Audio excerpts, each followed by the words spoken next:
আর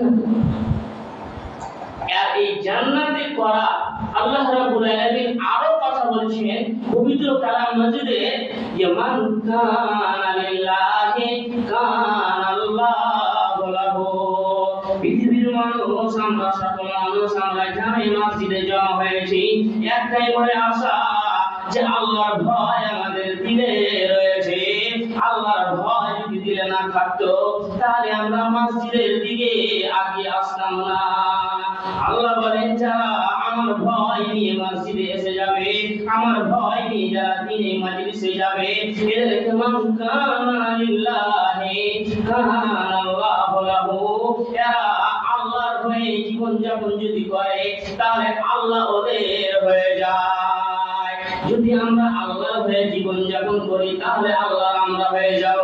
আর আল্লাহর হয়ে যদি জীবন যাপন না করি তাহলে আমরা শয়তানের আমলে জাহান্নামে নিক্ষাপ হয়ে যাব বলে আল্লাহ রাব্বুল আলামিন পবিত্র কালাম মাজিদের মধ্যে সূরা আরাফে কিছুগুলি কথা আল্লাহ বয়ান করেছে।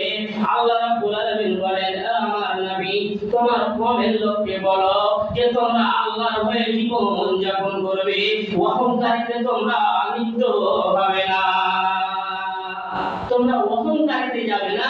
আর মজমুন আমার সাবিত করতে হবে অহংকারের উপরে, তাকাব্বুরের উপরে।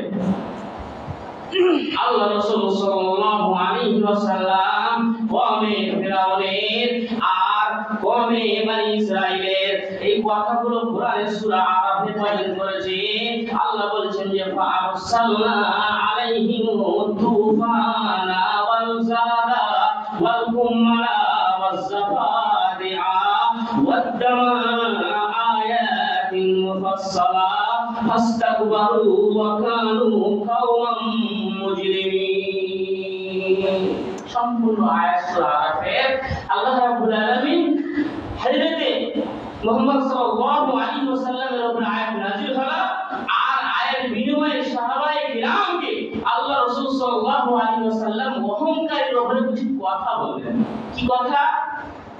আল্লাহ রাসূল বলছে যে হযরত মুসা নবী আলাইহিস সালাম তোমাদের পূর্বকালে গুজরে গেছে, আর কওমের লোকেরাকে হিদায়াত করতে করতে গিয়ে তাফসীর ইবনে কাসিরে কোরআনের হাওয়ালায় কিছু কথা বললেন যে হযরত মুসা নবী আলাইহিস সালাম 900 বা 950 বছর ধরে কওমের লোককে হিদায়াত ও তাবলীগ করলেন যে তোমরা আল্লাহর হয়ে জীবন যাপন করো, আল্লাহর হয়ে তোমরা নিজের জীবনটাকে কাটাও।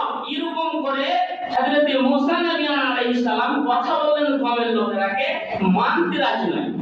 আজকে আমাদের সমাজে কওমের লোকেরা কিছুগুলো নেতা টাইপের বা লিডার লোকগুলো যদি 10 থেকে 20 দিন কিংবা মেহনতের বা মাসাল একটা সাল ওই কাজে লিপ্ত থাকে, তাহলে হাজারটা মিটিংয়ে ইয়া নিজের জুবান খুলে বসে থাকে যে আমি কয়েক বছর ধরে ঈদগাহের কাজ করলাম, মসজিদের কাজ করলাম, কবরস্থানের কাজ করলাম, করে করে এরা ইনসান জিতিয়ে থাকে। এগুলো মানুষ হলো ইনসান মানুষ, আর এর সখ্ত আযাব আছে বলে